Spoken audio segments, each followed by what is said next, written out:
Budget से उम्मीद तो थी कि जो ये अभी रेलवे के लिए भी प्रदर्शन किया जा रहा है, इसके लिए भी बजट निकलेगा। कोई नहीं जिता रहा। आप बैलेट पेपर से वोटिंग करवाइए, इनकी औकात पता चल जाएगी। पूरे देश की नज़र आज आम बजट पर थी। सभी को ये था कि आम बजट में वित्त मंत्री किसको क्या देंगे, किसके हिस्से में क्या होगे। इस बार बजट सही मायने में, दो मायने में बहुत ज़्यादा ज़रूरी अहम हो जाता है, क्योंकि 2024 के चुनाव है और 2024 के चुनाव को देखते ही पूरी कोशिश सरकार की तरफ से की गई थी। क्या उम्मीद थी बजट से आज आपको?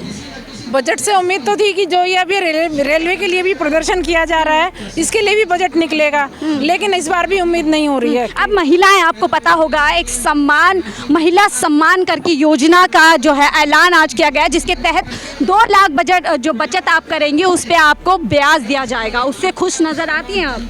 नहीं, 2 लाख कहाँ से होंगे? जो पहले थे वो नोटबंदी में निकल गए, और जो बाद में ऐसा कोई रोजगार नहीं है जिससे हम 2 लाख जोड़ पाएंगे कभी। तो हमें तो नहीं लगता कि 2 लाख जुड़ेंगे और तब हम उस पर कुछ ब्याज लेंगे।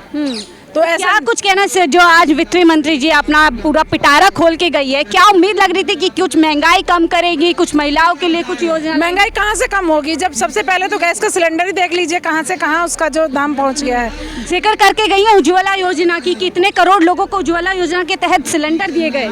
कहाँ दिए गए? उन्होंने तो सिलेंडरों को काट काट के चूल्हे बना लिए। उनके लिए गैस ही नहीं मिली। हमने भी खुद उज्ज्वला वो सिलेंडर बंटवाए थे, लेकिन जब उनका 1100 का सिलेंडर, जो 1100 महीने में नहीं कमा रही है महिला, वो 1100 का सिलेंडर कहाँ से भरवाएगी? वित्त मंत्री आज बजट पेश करने जाती है तो कहती है अमृत काल का पहला बजट पेश कर रही हूँ तो बहुत कुछ दूंगी देश की जनता को। जो भी बजट है ये तो सब दिखावा ही रह गया है। जितने गरीब हैं, गरीबों के लिए ये बजट नहीं है। गरीबों को जब फायदा होता है, जब उन्हें ये पता चलता, हाँ गैस चूल्हे पर, इन पर जो जरूरी आवश्यक चीज़ें हैं, आटा है, तेल है, और इन पर यदि पैसे कम होते तब ये कहा जाता कि ये बजट आम जनता के लिए है। युवा को कह रही है स्किल्ड हो जाइए, खुद काम कीजिए। नहीं, आप ये बताइए, जो ये कोरोना काल में मान लो किसी कंपनी में 100 थे तो उनकी छटनी करके 50 कर दी, तो उनकी तो कीमत घट गई और उनका रोजगार खत्म हो गया। किसी परिवार में 4 लोगों की नौकरी थी तो पता चला 3 का काम खत्म हो गया। तो जब परिवार की आय कम हो गई तो कहाँ से वो बचत करेंगे? आजकल जो है जनता बहुत जागरूक भी हो चुकी है।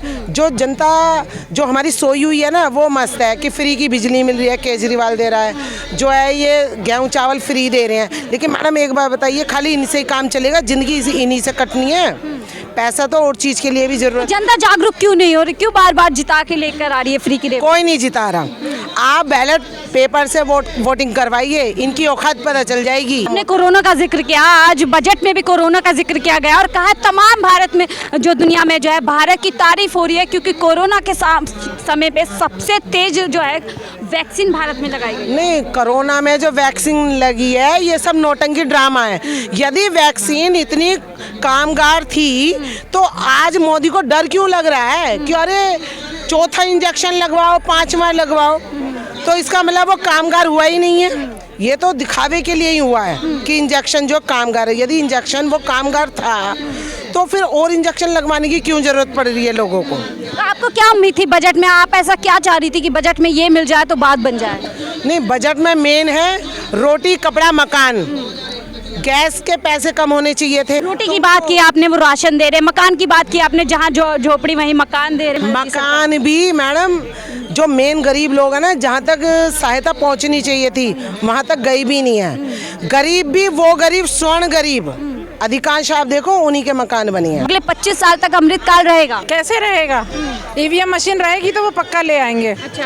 क्योंकि जब विदेशों में ईवीएम मशीन बैन है तो यहाँ क्यों नहीं ये बैन कर रहे हैं? मोदी राज है ना यहाँ। जो प्रजा का जो राजा होता है, जब वही भ्रष्ट है तो प्रजा को कैसे जो उम्मीद होगी किसी से? तो कहते हैं ना खाऊंगा ना खाने दूंगा। सबसे जो थैला लेके आया था उसका